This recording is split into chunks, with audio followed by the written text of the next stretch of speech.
வணக்கம் நண்பர்களே, உங்களிடம் பேசுவது விமலா. இன்னைக்கு நாம கேட்க போற கதை பதற்றத்தின் முடிவு பூஜ்ஜியம்தான்.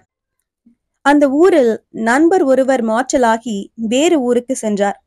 அவரை வழி அனுப்புவதற்காக அவருடன் பணிபுரியும் 4 நண்பர்கள் ரயில் நிலையத்திற்கு வந்திருந்தார்கள்.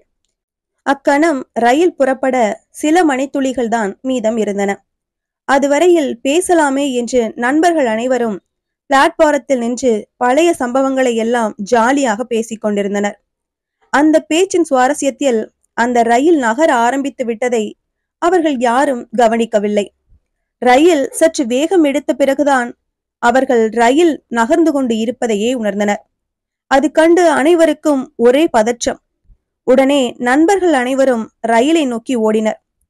ஏதாவது ஒரு கம்பார்ட்மெண்டில் ஏறிவிடலாம், பின்னர் அடுத்த ஸ்டேஷனில் இறங்கி மாறிக்கொள்ளலாம் என்ற அந்த ஒரே சிந்தனையில் அவ்வளவு கூட்ட நெரிசலில் முட்டி மோதி 4 நண்பர்களும் பத்திரமாக ரயில் ஏறிவிட்டனர். ஆனால் கையில் பெட்டி படுக்கையுடன் இருந்த ஒரு நண்பரால் மட்டும் ரயிலில் ஏற முடியவில்லை. அத்துடன் ஓடி ஓடி அவர் மிகவும் களைத்தும் போயிருந்தார். அப்போது அவரை பார்த்து அவர் மீது பரிதாபம் கொண்ட போர்ட்டர் ஒருவர் மிகவும் ஆறுதலாக அவரிடத்தில், ஐயா, தாங்கள் கவலை கொள்ள வேண்டாம், அடுத்த 10 நிமிடத்தில் இன்னொரு ரயில் இதே வழித்தடத்தில் இருக்கிறது, அதிலே நீங்கள் போய்விடலாம் என்று சொல்ல, அது கேட்டு ஓடி களைத்த அந்த நண்பர் சொன்னாராம், அடுத்த 10 நிமிடத்தில் இன்னொரு ரயில் இருப்பதை நானும் அறிவேன். எனது கவலை ரயிலை தவற விட்டு விட்டேன் என்பது அல்ல.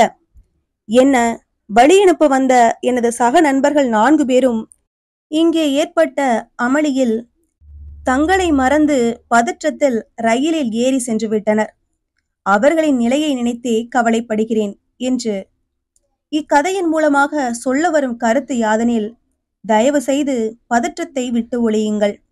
பதற்றம் நம் கண்ணிலிருந்து சாதாரண விஷயத்தை கூட மறைத்துவிடும்.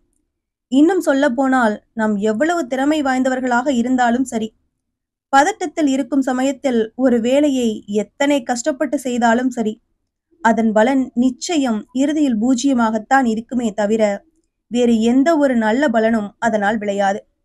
இந்த கதை உங்களுக்கு பிடிச்சிருந்துன்னா லைக் பண்ணுங்க, ஷேர் பண்ணுங்க, சேனலை மறக்காம சப்ஸ்கிரைப் பண்ணுங்க.